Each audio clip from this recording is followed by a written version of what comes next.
Thank you. Okay, today we're going to talk about the performance monitoring tools built into the dashboard. There's primarily four tools that we're going to talk about. The dashboard itself, which is what we call macro level performance monitoring.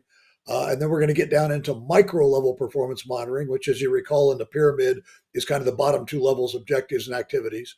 We're going to go over some of the reports, not all of them, because some of the reports require knowledge of what we call three-dimensional planning, which is a future training that we'll do. So there's about four reports that we'll talk about. And then we're going to go into VMSG Public, which is the ability to build graphically oriented status web pages. And we're actually going to build one. I was looking through your plans. By the way, you guys have gotten a long way on there with your strategic plan and your chip and that sort of thing. So we're going to use an example of your strategic plan as our example for the VMSG Public page. So let's go ahead and get rolling here. Our good old workhorse development here. And now, again, we've already been through the operational planning. You guys are all experts on operational planning now. Once you have your plans in place, we need to be able to monitor the plans through their life cycle. So again, we're going to talk about the macro level being the dashboard first. Then we're going to get down to the micro level, which is we're going to talk about the objective and activity levels. We're going to go into reporting, and then we're going to go into VMSG Public. And again, the reason that it's critical to have the different levels of monitoring is for the PDCA cycle. So the monitoring comes in basically in the execution phase, at the do phase here.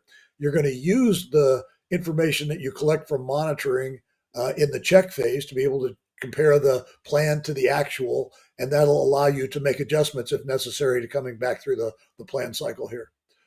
So just kind of as a reminder here, we're going to go through the pyramid again. So the organization is your health department. Underneath that, we're going to have groups. Groups is the structure of the health department, plus what FAB calls the six-pack of plans, or the primary plans. And by the way, it doesn't have to be limited to these. You can have any plans as individual groups.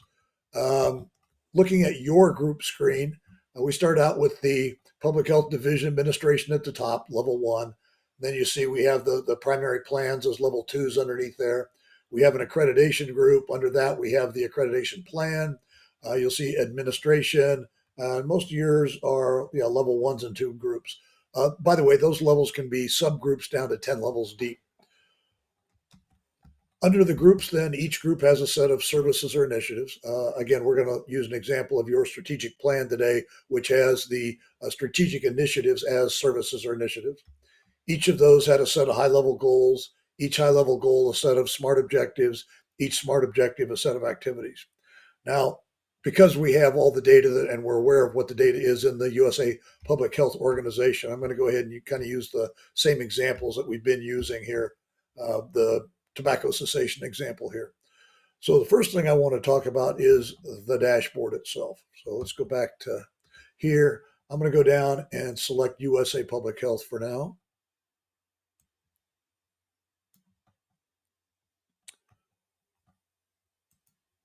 And we'll go to my group screen. I'm going to go down to Community Health Division. Now, the only thing you have to do now, you may recall that as you log into the system, you're taken to your default group. So typically, at the department level, it's going to be executive staff at the department level. If I'm the HR director, my default group would be HR. In this case, again, I'm going to be the community health director, so it's going to take me right to community health.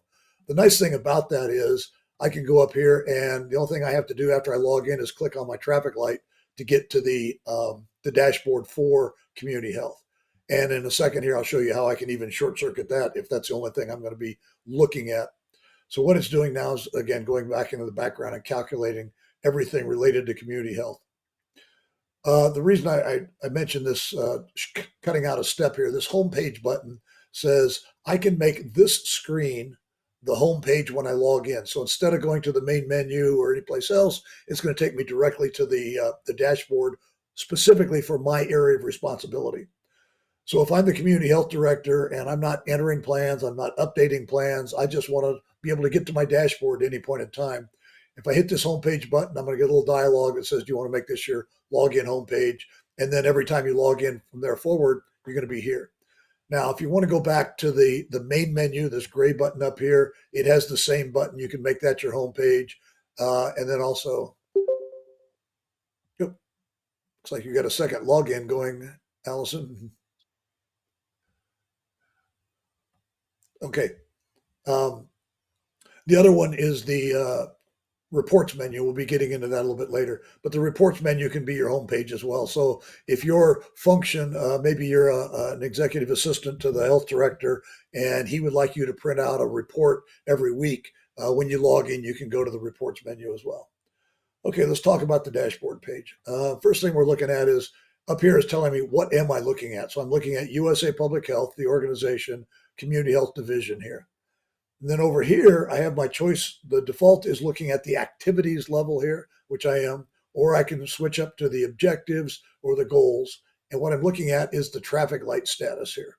So you notice we have a total of 10 activities in here. The other thing you can do from here, by the way, any place on this screen, you can drill down. So I don't have to go searching for anything. If I want to look at these 3 activities, I can click on that. It's going to take me to the 3 activities that are in yellow status on that page, which gives me the opportunity to do updates on here, maybe make some assignments. Maybe I should, call Fred and say, hey, what's keeping us from being green on this particular activity? Now, from here, I can get back to the dashboard screen one of 2 ways. I either use the back arrow here, or I go back to the traffic light button. I'm going to use the back arrow here. Every time you go back to the dashboard screen, it has to recalculate.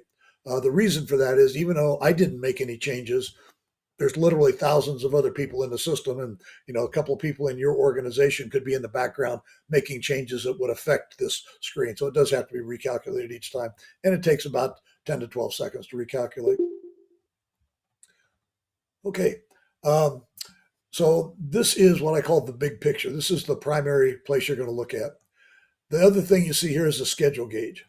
The schedule gauge is saying that overall across these 10 activities, we're about 35 days behind schedule.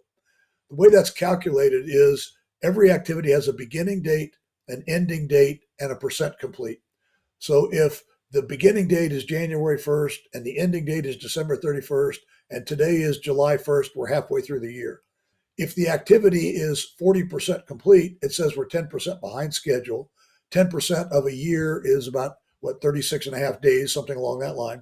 So it's 36 and a half days behind schedule.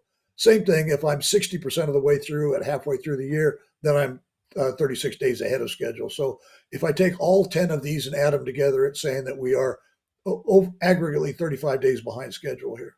So that's what the calculation is for that. And by the way, it doesn't mean that everything is behind schedule. It could be that just one is way behind schedule and it's offsetting the other ones. Down here at the bottom, we have 3 different views. Our first one is our activity leaders. So these are the folks we assigned as activity leads, obviously down at the activity level.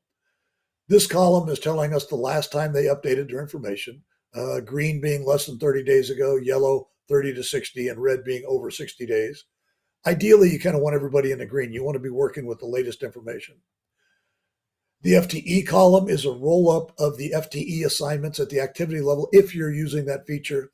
The idea here is to make sure that you're not overloading people. You want to keep everybody, if you can, below a 1.0 FTE. The lagging column says I have activities that are calculated to be behind schedule. And it's the same calculation I just mentioned up here at the 35 days. And then the days column here says that for all of the activities Diane's been assigned, she is 53 days ahead of schedule. She does have 2 activities that are overdue, meaning the ending date of the activity is before today and has not been completed at this point. It's not 100% complete. And then a number of red, yellow, green, and gold activities. So what we're trying to give you is a snapshot of the performance of each person in here. Now, can I ask a quick question? Absolutely. Sorry. How is the FTE calculated? Because if we're putting in like 5 different activities, how does it know what an FTE looks like? Okay, so if you recall at the activity level on the far right column, there was a column called FTE, full-time equivalent, and you're assigning for that activity, you're assigning the portion of that person's time, the 0 to 1 FTE for that particular activity. And if I have 5 activities that are at a, that Diane is at a 0.1 FTE, that adds up to a 0.5 FTE during the time frame of that activity. Does that answer your question? Awesome, thank you. Yes, thank you. Cool. Okay, so my next view is my groups. So I'm going to click on here. It's going to recalculate for groups. And this first column is going to be replaced by Community Health Division, plus its immediate subgroups. So if you recall on the group screen, we had community health, tobacco, and WIC. The reason we include the immediate subgroups is, the community health director is over the top of tobacco and WIC. So the folks who are running tobacco and WIC report to the community health director. So he's going to want to see his entire sphere of influence here. The data points that I just pointed out are the same things over here, but just I'm by group instead of by person. And then our third one is priorities. Priorities are the strategic priorities from your strategic plan mapped against everything else in the system. We'll go through that exercise when we go into the three-dimensional planning training, which typically you guys are probably pretty ready for it after I've seen all the information you've got in the system. But typically we wait until folks get quite a bit of information in there, and then we talk about three-dimensional planning. But what you're looking at here is basically how are we performing against the strategic priorities in our strategic plan. So this happens to be the USA Public Health strategic priorities, and then again, basically the same information over here. Go back to leaders here. At the top where it says my priorities, this is a bookmark. Basically, it's saying I want to keep my eye on these specific objectives. So recall that the objectives are the targets. What are we trying to accomplish? So what I'm going to typically put up here is things that are, I need to keep my eye on, typically reds and yellows, and typically things either I'm working on personally or my team is working on. It's really easy to turn those on and off. So I'm going to go in here and say, okay, I want to click on that. And now let's say I want to add this one to it. So this is the flag that determines that they appear on that screen, this green flag. If I click it, it goes gray and it will not appear anymore. Click it again, it goes green. And then maybe I'll go ahead and add this one on there. So I'm going to click it, it turns green. Now I'm going to go ahead and go back to my dashboard screen here, and it'll recalculate, and you'll see both of those objectives. Hopefully you'll see both of those objectives up there. Fred, could I pause you for a question? Yes, ma'am. What you just showed with the flags, that's my priorities. So that's one person setting their own personal priorities that they Yeah. see when they log in. Exactly. It's based on your login, so it's just the ones that you selected. Okay. And then you had strategic priorities for the plan, right? Right. Okay, I see. That's there. Okay. And how are those determined? That's through the three-dimensional planning, and we'll get into that in the next training. So Three-dimensional we planning. don't necessarily have that. We don't have that set up yet. Right. We wouldn't see. Yeah. Okay. Yeah. Basically, what you're doing is you're mapping through the three-dimensional planning. You're mapping the strategic priorities against every other plan in the system, and we'll walk through that whole process. It's real simple. It's only about a 30-minute training, but it's a very, very powerful tool to be able to cross-reference things in the system. Not just that, by the way, you can cross-reference anything to anything in the system. Okay, so this is the dashboard screen. This is, again, the macro level performance monitoring. Now, I don't know if you guys have tried this yet or not, but you can actually get to the same basic screen on your phone. The nice thing about it is you don't need to download an app. It's what we call a dynamic app. So it's built in the web browser dynamically on your phone. So in your phone, you're going to go to the same link, login.vmsgdashboard.com. You're going to use the same login credentials you did on your desktop. And instead of obviously the screen on your desktop, you're going to have 3 phone screens. The reason for that is just, we don't have enough room on one screen to put everything on there. So basically, these little blue arrows will take you back and forth between the 3 screens. So this would be equivalent to the top left corner of the desktop screen, the bottom, and the top right corner. And as you can see, you've got the 3 different views, leaders, groups, and priorities in here. And then you can, and by the way, you can set and unset the My Priorities from here as well. So just gives you the same basic functionality on your phone as you have on your desktop. So that is macro level performance monitoring, or the dashboard. Questions on that?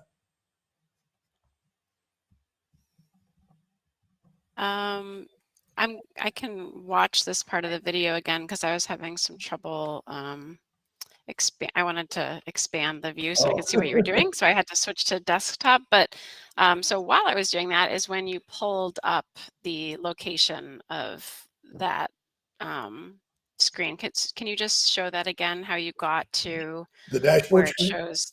Yes. Okay, let's go back there. I'm going to be looking at a specific, so dashboards are based on the group. So I've selected the group community health, and the dashboard that I pick is going to be for community health. Now I could also pick a dashboard for the department, just my strategic plan, the finance department. So again, I'm going to go to community health, and then I'm going to go to this traffic light in the top right corner. Mm-hmm. And when I click on that, again, it takes about 10 or 12 seconds to gonkulate the screen here.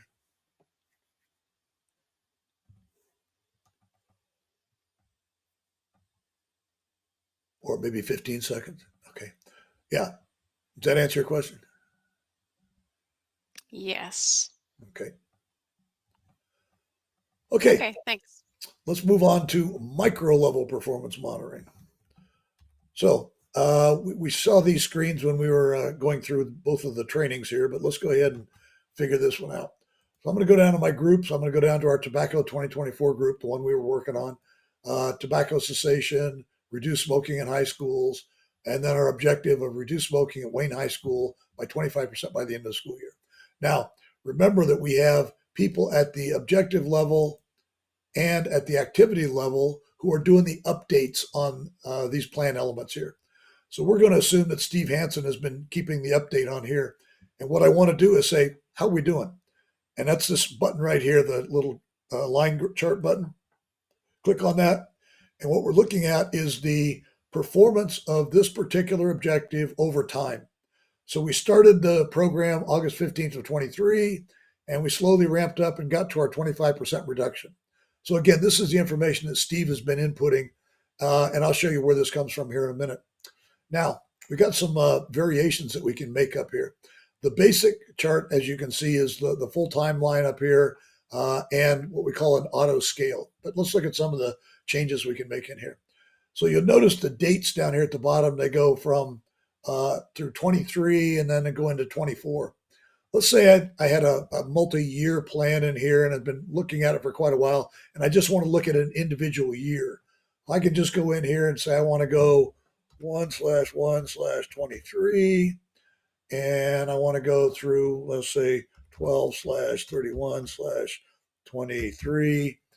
And then when I do that, it basically just cuts out all of the 24 and above things. So what I'm doing is cutting back my horizontal scale here to 2023. So the idea there is, do I want to look at a specific date range?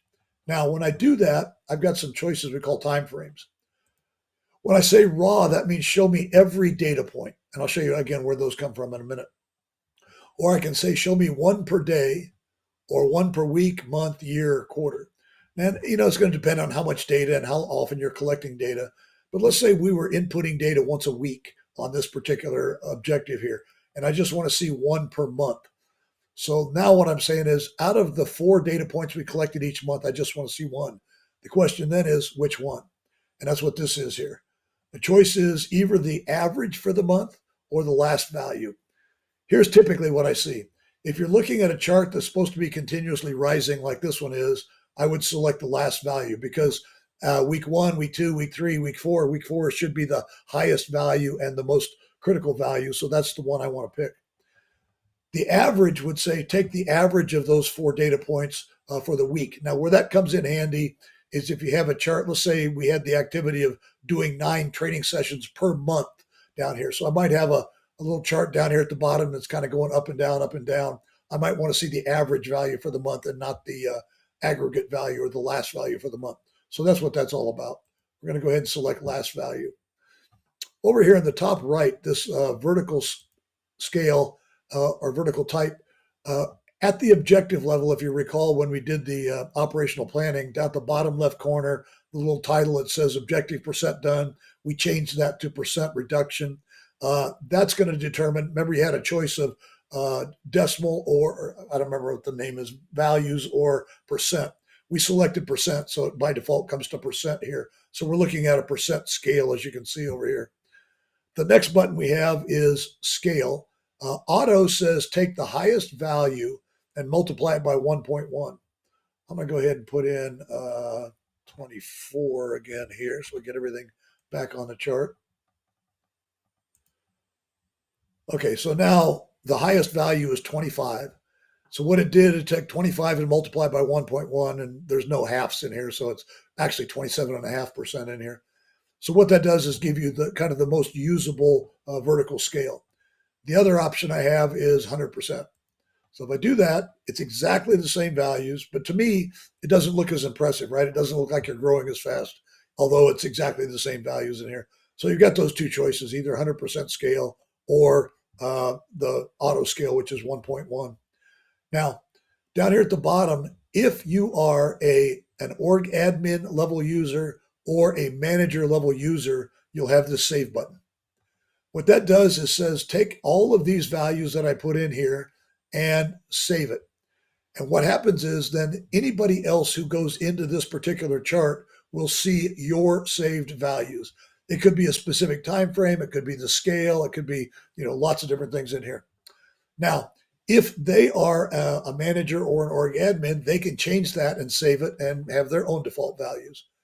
If they're a normal user, which most people are, normal users don't have this button, so they can't save it.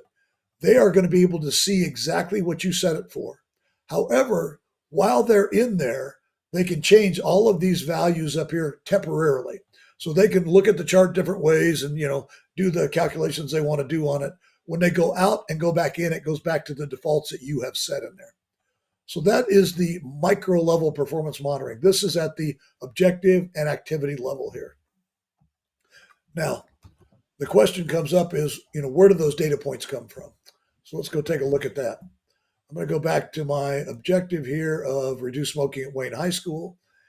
Every time you save the value, when you hit the save button, it's taking the values down here and pushing it up into the server here.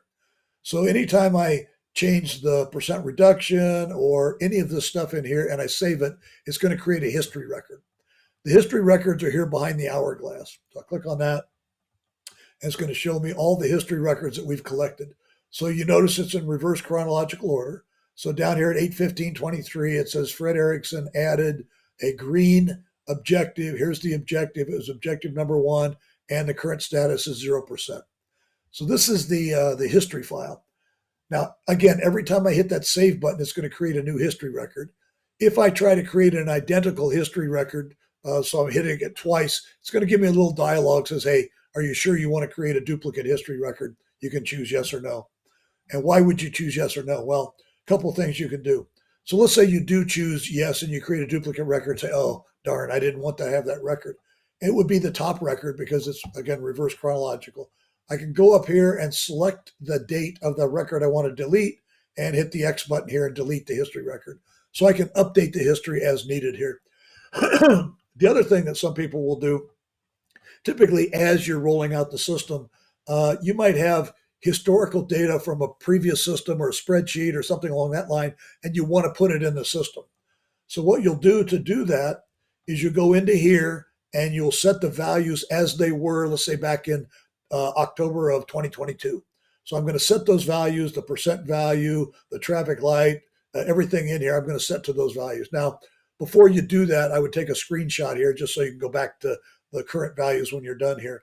But I'm going to set those values, and then I'm going to save it. And then when I go back to here, it's going to be the top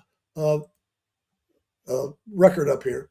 I'm going to select the date, and then I can go down here and change that date. So let's say I want to change this date to 8/1 of 2022. I can change the date and save it. That record is going to move down to the bottom here, and it will become my new beginning record. So I can do that, as many history records as I want to do. Now, just kind of a caution. Between the time that I save this and I go to my history file, there's a bunch of calculations that are done. So if you're going to save history records, do it one at a time. So you're going to make the change here, you're going to save it. You're going to go to the history file, you're going to change the date. You're going to come back here and duplicate that exact thing. It is kind of a pain to do it that way, but again, it's typically only done once in your lifetime for a plan if you, in fact, have data left over in here. So that is the micro level performance monitoring and all the different options that you can do with that. Any questions on that? Yes. Okay. So I'm at the it's only the admin and the manager level that can create the history records, or is No, anybody? everybody creates the history records. Anybody who has ability to edit this particular planning element will create a history Okay. record when they save it.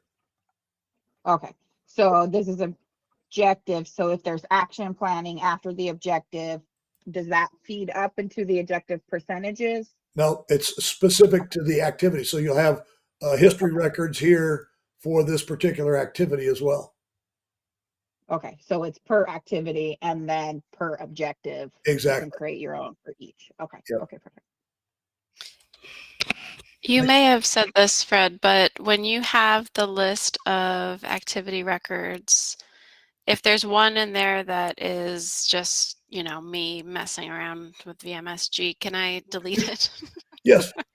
So if you have an activity that you've been playing with, all I can do is click on the activity and hit the red X and it'll delete it. Now, But how about the record only? So not deleting the activity, but just the history record? Yeah. Yeah. If I want to delete the history record, well, no, wrong button, sorry. I get ahead of myself. I'm going to go to my history records. I'm going to select typically it'll be the last one. So I'm going to select the date and hit the red X down here and it'll delete just that history record. Okay. Yeah. And we find that a lot as you're showing people the system, say, okay, I'm going to update this. I'm going to save it. And then you create an extra history record. Now, again, if you try to create a duplicate history record, it's going to give you a dialogue says, hey, you're creating a duplicate history record. Do you want to do that? You can save it and then you can go in and delete it later if you want to. It deletes it. So next time you pull up all the history, it won't be there. Exactly. Okay. And it will affect the chart because it'll take that history record out of the chart as well. Okay. Because basically what I'm charting is this column right over here. I'm charting. This is the column that I'm charting in the chart for this particular activity. So yeah, if you take that history record out, then obviously it disappears from the chart. Okay, so that is. Go ahead. Sorry, one other quick question. With the charts, is there an ability to download those or download it to a CVS or something? Absolutely. Let me show you that. Let's go back to our chart here. See this little button down here? It's an export button. If I click on that, and you can get to this from either the history records or from the chart, but it's going to give you a CSV file with all of this data in there. And then you can do anything you want to do with it. It'll open in Excel and away you go. Thank you. And by the way, you can export anything. I could take, for instance, my entire tobacco plan, and if I want to export that entire plan into a CSV file, I go to the main menu up here, and then here's my export operational plan. It'll export the entire plan from the service initiative all the way down to every activity and every piece of data you ever wanted in there. And it's going to be a really, really big file in a lot of cases. Like if you did your strategic plan, it's going to be a really big file. But you got all the data you want in there. So it'll be a CSV file. So it'll be a list in Excel, right? And then you still have to chart it again. Yeah. It's just a raw data file. But it's everything. Is there a way to save the chart itself? I mean, I'm going to dust off my Excel graphing skills, but until I do, it would just be, I would have to take maybe a screenshot if I wanted to save the chart. For now, but when we get into VMS Republic, I'll show you how you actually can create a kind of a miniature version of the chart in a web page. Okay. Let's go into reporting then. So there's a whole bunch of reports in the system. Today we're going to talk about 4 of them. Let's go back here. I'm going to go back to my group here. I'm going to go to the Tobacco 2024 group. The reports menu is this blue one in the top right up here. So I'll click on that. Now today, by the way, the operational plan is, my guess is 90 or 95% of what you use is that report. There's a bunch of other reports that are specific to the function, but operational plan is the one you use most. The second most used one would be this team lead report. And what that is show me everything that Allison's working on in the system. That's what she is assigned as the team lead for. And then remember, we can assign partners at the activity level. So you've got a partners report, which is just a list of all the partners and their contact information. and then all of the activities. So I'm going to say, show me everything that VMSG dashboard is an external partner assigned to, and it'll show you that. So we'll go over those 4 reports. Let's start with the operational plan report. So I'll click on that. Oh, one thing I forgot to show you here. Let me go back here. So the reports can be at one of 2 levels, either at the group level. So if I select the group level, it's going to be all 3 of these initiatives and all of the plan elements below it. If I go to here and select the report and I generate the same report, it's going to be just for tobacco cessation, the one that I have selected. And here's how you tell what's going to print. This guy down here. So at the bottom, we call this the cookie crumb. So when I roll my mouse over it, you'll see it says USA Public Health, and then it says Tobacco Programs 2024. And then over here, it has my service, goal, objective, and activity. So if I roll over here, it says tobacco cessation. If there's anything in this particular field, like we have now, the report is just going to be for tobacco cessation. Now, I'm going to go back to my groups tab, but you'll notice that this hasn't cleared out yet. It's still tobacco cessation. So even from here, if I generate the report, it's going to be just tobacco cessation. The way I clear that is just to click on the group again, and now it's clear.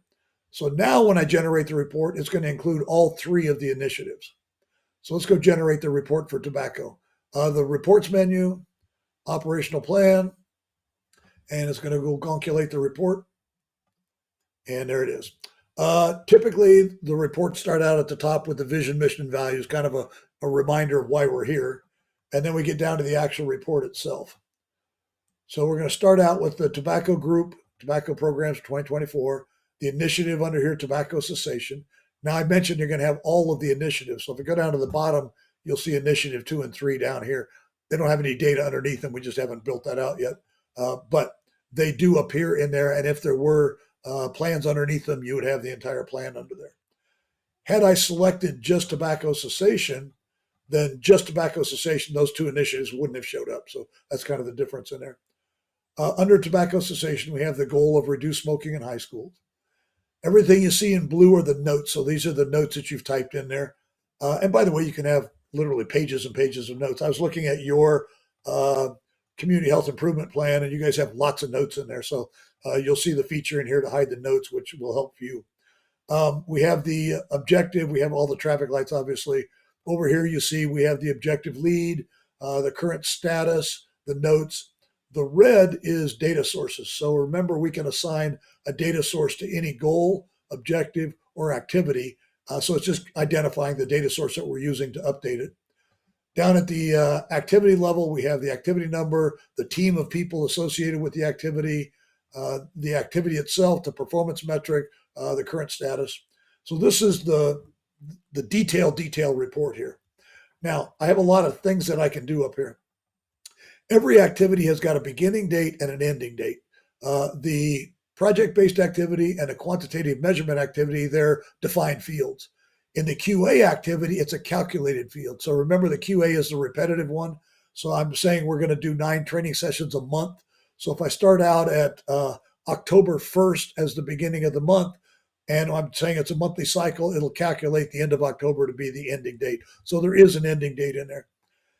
Let's say I was going into, right now we're at the beginning of October here, and I wanted to go look and see what was I supposed to have completed in the month of September. I can go up here to the dates field. There's just a beginning and ending date in there. And all it's going to do is filter the activities to the activities that have an end date within that time range. So if I say September 1 to September 30th, it's going to show just where the ending date of the activity is September 1 to September 30th. So what was I supposed to have completed last month? The other thing I could do is the same thing for October. What am I supposed to be focusing on in October? I put in October 1 through October 31st, and away we go for October. So that's the dates. The next one down here you see is documents. So you recall you can attach documents anywhere in the system. So I can see down here in green, the documents show up. It says we have one document attached. It's the tobacco cessation plan. It gives you the file name of the document here.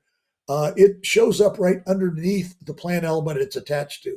So right now we're attached to the initiative tobacco cessation. You'll see down here at the goal level, we have one document attached to the goal. I go down here. This one says we have 2 documents attached at the objective level here. The documents, it gives you the file name, semicolon separated basically. And then also I can have a document down here at the activity level. So that's what that green does, is just turn the document on and off. Where that comes in really handy is if you're using the accreditation plan and you're actually attaching the documents to typically at the objective level, the measures of the accreditation plan, you can then show the operational plan report for the accreditation plan, turn on the documents, and you can see every document that's attached down there, just to, kind of scan through to make sure you got all the documents in there. That's one way to look at it.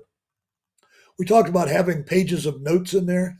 Sometime I might want to show somebody my plan without all of the notes that have been collected over the years in there.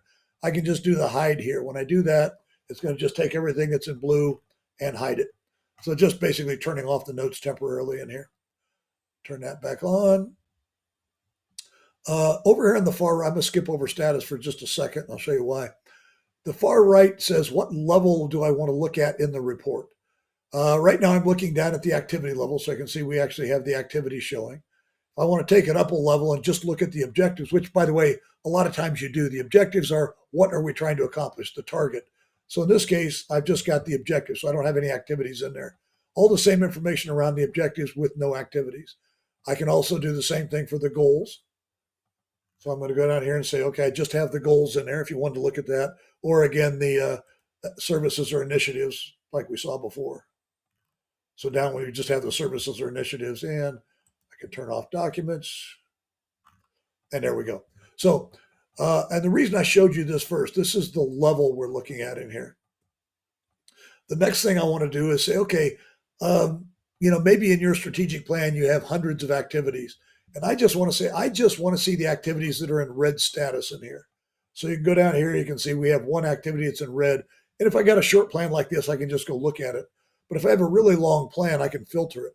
So what level do I want to filter on? Activities, objectives, or goals? And I'm filtering the traffic lights. So I'm going to say activities, and I'm going to say just red activities. So I'll do that. And what it's going to do is basically filter out every other activity that's not red. So when I'm going down through there, I can look and see we just have the one red activity, as you can see down here. So it's just a filter. And again, if I had this set of objectives and I went to say yellow, it's going to filter out just to there's probably just this one yellow objective, or I can look at the yellow goal or whatever. So that just gives me the ability to filter the report the way that I want it here. Fred? Yes. Is that that's pulling from the whole plan and only this plan, right? Exactly. All red activities under this plan. And under this plan, yes, exactly. Thanks. Okay. And it's real time, right? It's not archived. Yes, it is. It is real time. If somebody's in the background making changes in there, you can go in and exactly that. It's real time. Okay, now, how do I get this silly report out of the system? This little button down here will do it for you. Now, there's a lot of different options here, and it's really pretty cool when you think about it. If I click on this button, the first thing I have to do is save this report somewhere. So I'm going to put it on my desktop for now. Go ahead and select that. Say, let's just put it on my desktop for kicks, and I'll save it. Now, it's going to show up here in a second. I'm going to go ahead and open it up. So this is the report. Now, the report itself is a web page. It's all formatted in HTML. So if you wanted to take the report for your strategic plan and put it on your web page to share with the world, you can do that as a web page. Once you have it opened up in your browser, you can use any of the browser functions up here in the top right corner. Click on that. Say, okay, I want to print it to my printer. Okay, cool. I want to print it to a PDF, or whatever print options you may have in there are available to you in there. Now, I do recommend that if you're going to print it to a printer or PDF or whatever, you flip it over to landscape mode and narrow margins. That's just my preference. It'll format to anything you put it, but it seems to print prettier, I guess, if you will, to be able to do that. The other thing, so you got a web page, you can print it to a PDF, you can print it to a printer. The other thing you could do is put this into a Word file. Again, HTML format is almost identical to Microsoft Word format. So to do that, I just click anywhere on here. I'll hit Control A, select all. I'll hit Control C to copy it. Then I'm going to open up a Word document. I'm going to flip it over to landscape mode and narrow margins, and I'm going to hit Control V to paste it in there. It will look exactly like this report. Again, the formatting for HTML and for Word is pretty close, so it'll look exactly like this. And what you might want to do, let's say I don't necessarily want to have the vision, mission, values in my report. So you can highlight them and delete them in the Word document, which you can't do from an HTML file. So just gives you the option to have a lot of different things that you can do with it. So that's the operational plan report. Again, that's the one you're going to use most of the time here. Let's go back here and close this. Go back to our groups. Again, I'm going to select the tobacco, the entire tobacco group, or I'm going to go to Community Health Division for now. Okay, so Fred? now, yes. Is there any difference between running that operational plan report and running the team lead report where you select all staff? The team lead report, when you select all staff, will give you the broken down by person. Okay. Yeah, but basically it's the same data in the report, just broken down a little differently. Okay. In fact, let's go ahead and look at the team lead report. So I'm looking at Community Health Division. I'm going to select the team lead report. I'm going to go down and pick Andrea now. So what it's done is filtered by group. So these are the people within the Community Health Division. Down at the bottom, I got several different options. The first one over here, individual, says Andrea, the one that I picked up here. Group says all three of these people in this group. All would say, show me everybody in the department. Very, very seldom do you ever use that option, but it is available. Now, I will warn you that if you do choose that option, it's going to take a while to generate the report. It's going through a lot of data to do that. Over here in the bottom right, I can say I want to look at objectives or activities. If I select objectives, then this center thing doesn't mean anything because there's only objective leads. If I select activities, I can pick either. When I say either, that means if this Andrea is assigned as either a team lead or a team member, she'll appear on the report. Or I can say just where Andrea is a team member and not a team lead. Or I can say just where Andrea is a team lead and not a team member. So if I want to, let's go to objectives. So let's look at all of the objectives that Andrea's been assigned to. Two choices here. Either an editable screen, which in this case, I want to go in and maybe Andrea's retiring and I want to replace her with somebody else. I'll go to the editable screen, or I can generate a report. Let's talk about the editable screen first. I'll click on here. Here's all of the objectives that Andrea's been assigned to. If you go down here, you'll see her name appears as the objective lead in all these. It's really a handy tool to have. If, again, Andrea's leaving and we're going to replace her with somebody else, I can just go down here and select the new objective lead, put it in there, and I finished it. And as I go down through here and I reselect them, they're going to disappear. So if I collect this one and I select it and put Fred in there, and when I save it, it's going to disappear because it's no longer Andrea. So it just gives you a nice tool to be able to do that. The other thing I can do is generate a report. So I want to look at a report that shows all of the objectives that Andrea is assigned to. So I'll click on this one, and there it is. So this is the report that Andrea is it says up here, the lead is Andrea shown, and then everything that she's attached to. Here's what I like about this and the equivalent activity report is a lot of people will have like monthly one-on-ones with their staff or quarterly one-on-ones with their staff. If you're using the system and you've assigned these people as activity and objective leads in there, you can generate this report, print a copy of it for you, print a copy of it for them, sit down across the table, and we'll kind of walk through everything on here. Okay, we have some gold objectives, everything's done, everything is green, everything's looking good in here. Is there anything you need help with? Is there anything that is not appearing on the report here that we should be focusing on, that sort of thing? So it's kind of a nice tool to be able to do, again, kind of one-on-ones with somebody like that. And again, you got the same button down here to print it. Again, it could be a web page. It can be anything you want it to be, in fact. So I've got the opportunity to do, and the activities report is the same with the activities on it. Same thing. I've got a screen to be able to do the editing, and I've got a report to be able to generate that. So again, a team lead report is used where you want to find out, where this person is assigned and how this person is doing against their assignments in there, or again, where I want to be able to go in and make changes, updating Andrea's leaving, I'm going to update it to Fred or whatever it happens to be. So that's the second most used report. The next one is the partners report. So you can have as many partners in the system. In our little demo organization here, we have the 4 partners. I'm going to go down to VMSG dashboard. Now, I've got some options over here. Print the selected partner only. So I've selected VMSG dashboard. I can say yes, it's going to give me a report with just VMSG dashboard. I'm going to say no, I want to print everybody. Do I want to print the contacts of the people within the organization? I'll say yes. And do I want detail? When I say detail, that means email addresses, phone numbers, etc. I'm going to go ahead and say yes. And then I'll hit here to generate the report. So as all this is a report of all of the partners that you have put into the system, including the contact names, as you can see down here, the email addresses, phone numbers, fax, all that kind of stuff is in here. Where this comes in handy is over time, you could have lots and lots of partners in here. And you may go like, oh, that's right, Bill's car seat went out of business, or we're not using them anymore, whatever it is. So it just kind of gives you a report over your partners in there. The other report that's nice to have, and for the same reason that you have the team lead report, is partner activities report. So the partner activities report, I'm selecting the partner VMSG dashboard. I have each partner you can see has a set of contacts. You can have as many contacts in a partner organization as you want. Down here, I have VMSG dashboard and just Fred Erickson as the partner. You see the same buttons we had down here, the editable screen and the report, and the same thing over here. If I use the left side over here, it says wherever VMSG dashboard, let's say I had 10 contacts at VMSG dashboard over here, wherever anybody at VMSG dashboard is attached will show up. Or I can specifically say just where Fred at VMSG dashboard. Again, Fred has left the organization. You want to replace him with somebody else, you can do that.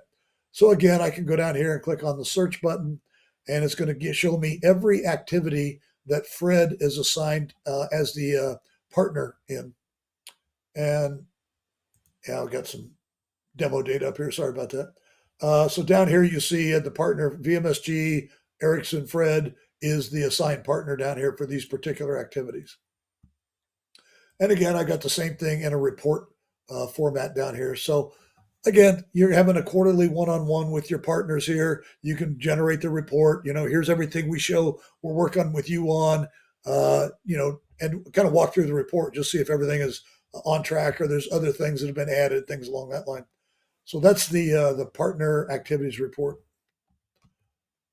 So that was what I want to talk about reporting. Any questions on the reports? Again, there's other reports. Let me go back and just kind of show you which ones here. So the 3-dimensional planning is all about categorization. So we have a category tag report, categorization report, and categories report. Those are the ones that we'll go through when we do the 3-dimensional planning.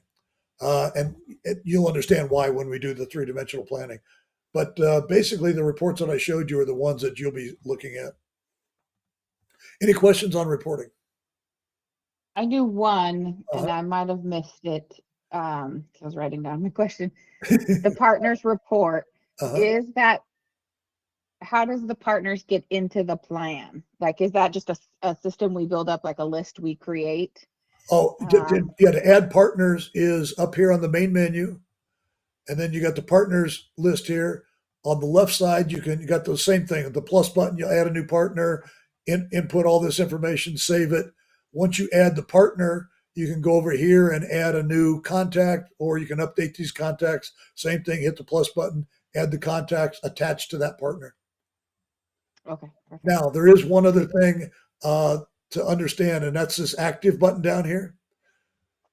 Anybody can enter a partner. Any level of user can enter a partner in the system. Only org admins can activate the partner. Here's why. If you got a whole bunch of partners in there, you got a big list. We had situations where duplicate partners were entered under kind of different names. In fact, it was here in Arizona, we have ADHS, Arizona Department of Health Services. Their website is AZDHS. Somebody entered a bunch of partners under ADHS and a bunch of partners under AZDHS. They're the same partners, but 2 different sets of them. So what you do is you're going to give somebody the authority to go in and activate those partners. When they're in this database, they're there, but they will not show up on that list of partners. When you go down and click on that button on the activity screen, they won't show up unless they've been activated with this button right here. And the only person who can activate that is the org admins. Okay. Perfect. Thank you. Any other reports questions? We are not yet taking advantage of the function of sending emails out to staff. Can we review that quickly? I don't know if you Absolutely. have time. Yeah, Tiffany, can you stay on? Or I yeah, know we're just it just about takes a second to show you that. Okay. Let me go down here to get back to your organization here. I think there are automatic reminders to Yep. complete their quarterly quick updates. And then I wonder if there are automatic like progress reports No, generated there's for no staff. automatic reports generated, but well, the email that they get does have a lot of information in it. Here's how you turn those on. So the main menu, settings, Mhm. and then notifications. So right now they're turned off. To turn them on, you just go to here, say yes, and then you're going to pick when do you want them to go out. So right now it's scheduled for week 1 of the month. You can select obviously 1 through 4, or you can say weeks 1 and 3 or weeks 2 and 4. You can say every week. You can say the last day of the month, or you can say a specific day of the month, so the 15th or whatever. So right now it's week 1 on Wednesday.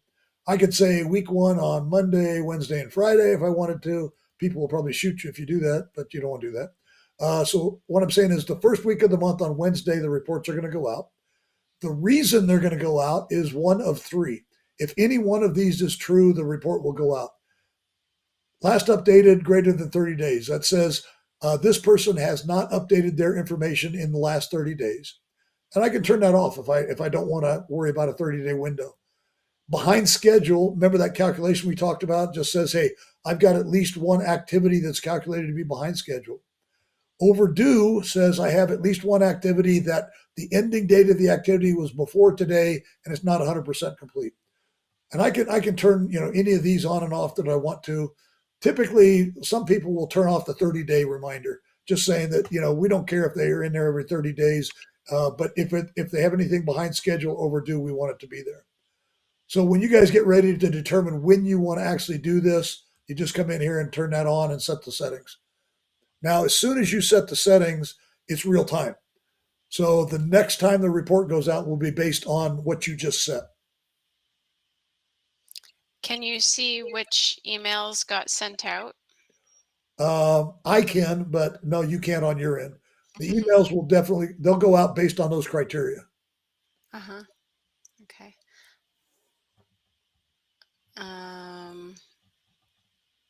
And I'd like to see a sample email, but I can just rig that up Yeah, I don't think I have for one on myself. this thing. Yeah, it's easy. I can send you a sample of what it looks like. Basically, Okay. it has those 3 criteria. Here's why you got it.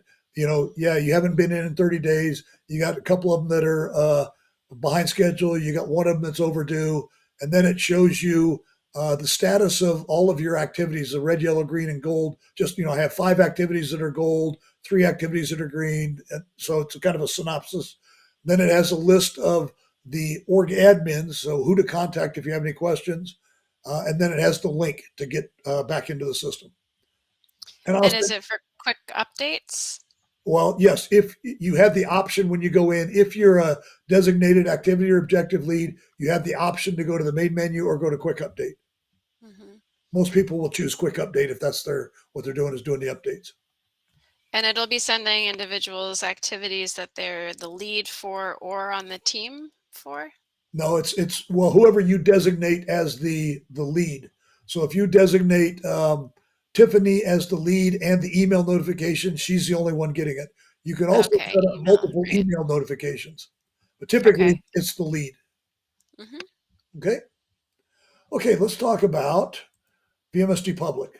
Again, VMSG Public is just a super simple way to create public-facing web pages. So what I thought we'd do is create a VMSG Public page for your strategic plan. I can do this. This is the button down here. You'll see it on many pages.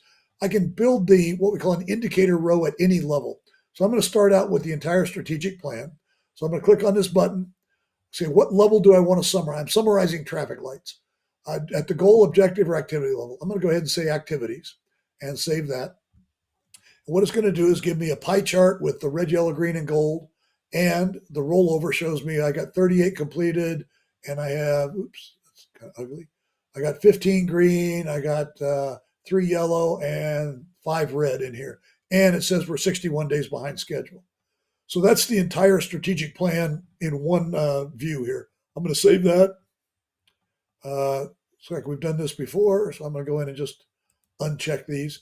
The checkbox over here will determine what ends up on the what ends up on the web page here. So right now it's just the entire strategic plan. I'm going to go back to my services and initiatives now, and I'm going to do one for each of these. So here's the same button here. Right now I'm looking at ensure equitable access to care. I'll click on that. Again, I'm going to summarize the activities, save that. It'll give me, again, I have 13 complete, green, yellow, red, 98 days behind schedule. Save that. So it looks like we've already done that one before. We'll readjust the order on these in a second here. We must have done the same plan before here. Okay, so let's go ahead and get the next one. Save that. And okay, this one doesn't have any data in it, so we just won't use that.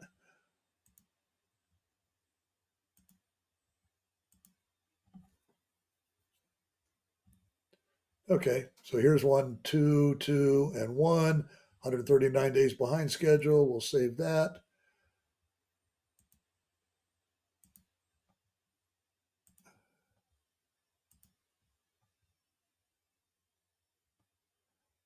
And 19 and 4 and only 22 days behind schedule. So okay, we'll go ahead and leave it at that. Now, Community Health Improvement Plan version 2. Why is that showing up down there?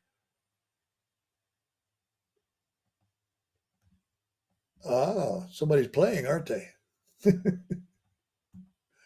Okay. The sort order over here determines how they appear on the web page. So I'm going to go ahead and just say I'm going to make this 90. I'll save that. I'll take the next one here and make it 100. I like to leave 10 in between just so you can move things around if you need to. And we'll make this 110. So that's how you adjust the way that you want these rows to appear. So we have the strategic plan. We have 3 of the strategic initiatives under there. Now I'm going to go ahead and export it to the web page itself here with this button.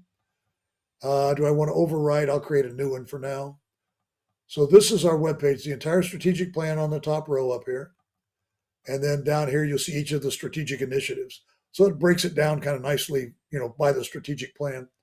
I'm going to go ahead and save that. And I'm just going to call it training demo.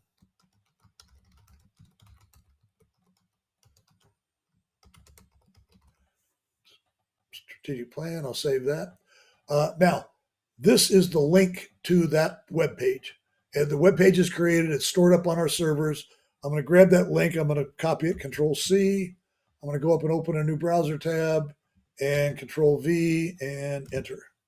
So there's our web page. So that's all it takes to create that web page. You can create it from any level that you want to. You can grab that link, you can put it in email, send it out. So this is my strategic plan. Maybe the board wants to see the status of the strategic plan. Send it to them. You can give that link to your IT folks, have them put it up on your web page so anybody can go in and look at the status of, again, you can do any plan. Now I did talk about, let me go back in here and see if we have something with some data on it.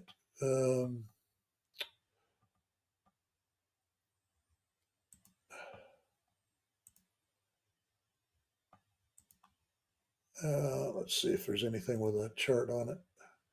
No history records. I'm not sure I caught how you got those multiple rows. Oh, okay. Each time let's go back here. Let's build one. So I'm going to pick the plan element I want the row for, and it could be at this level, It can be at this level. You see we have the same button. It can be at the objective level, down here, same button, or the activity level. So you've got the same, well, this one, hang on a second here. Oh, okay, yeah, to generate this one, I've got to be, no history records. I don't understand that one, but anyhow, let me see what.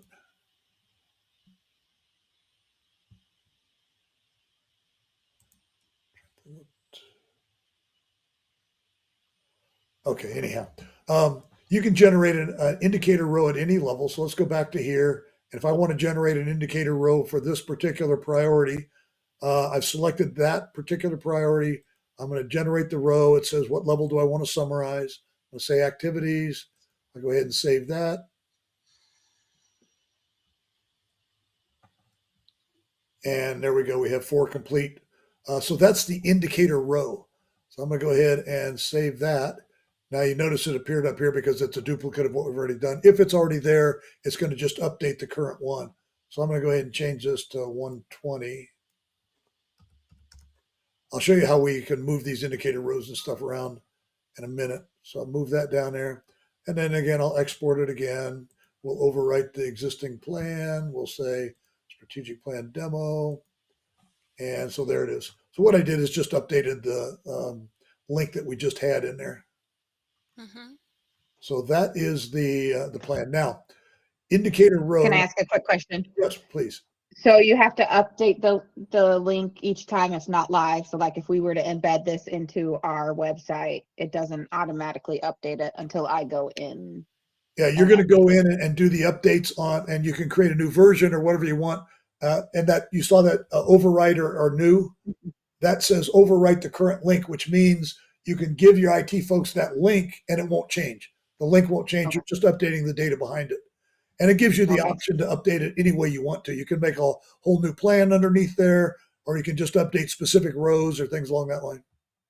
Okay, perfect. Thanks. Okay, now let's go back to the main menu. And then down here to the bottom, we have indicator rows and web pages. So if I go back to my indicator rows, it's the same thing we just saw.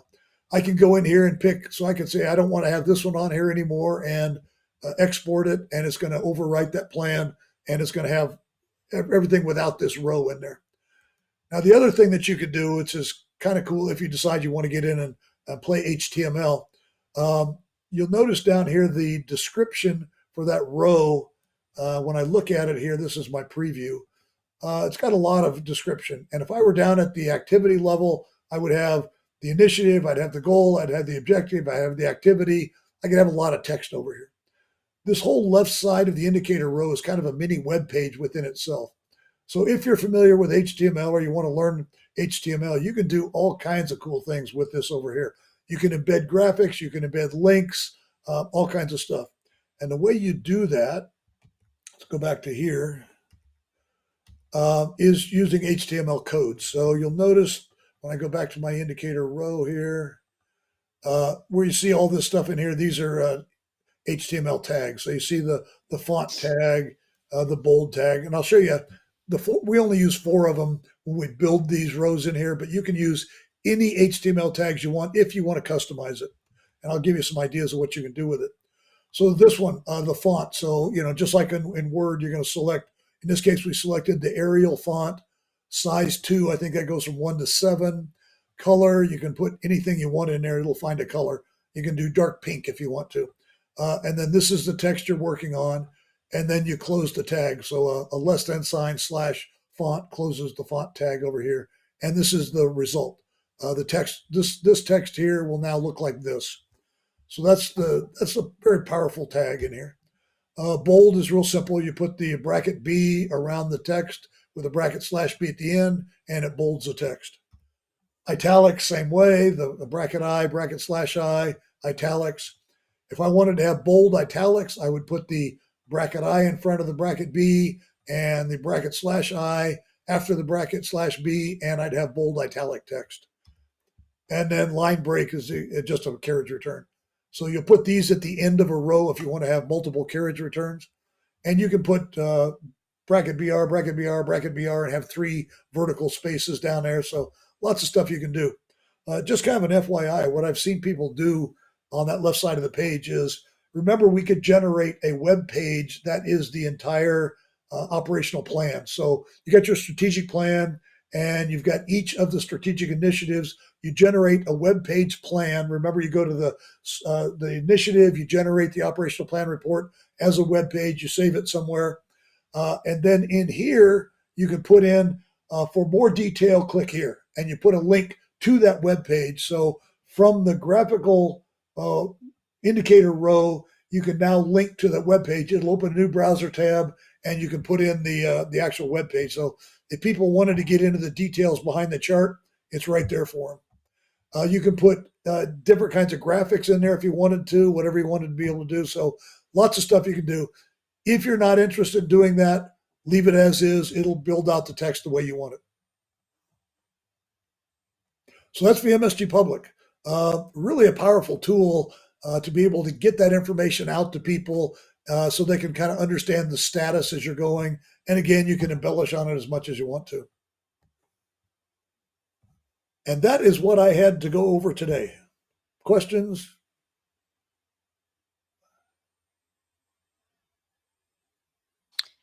I don't think I have any further questions right now. That was really helpful. I feel like there's a lot here that we're going to start using right away. And what you'll do is you'll get in there and start using them. And once you start using them, then you'll find all the different cool things you can do with them. Tiffany, any questions? I don't think so. I just finished another strategic plan. You can just call me the strategic plan person for Needham. For our opioid litigation funding. And so I may want to, because we've never actually fully utilized this for all the pieces of our job. And part of this strategic planning is hopefully I'll have be able to get another full-time staff member. Oh, cool. And I may want to start using this for the whole piece. Well, if you get that new staff member, let me know and I'll be happy to train them. Okay, I appreciate that.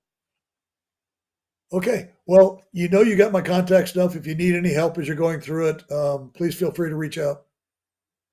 Awesome. Thank you so much. Fred. Appreciate it. Yeah, this was great. Have a great week. Bye. You too. Bye. You too.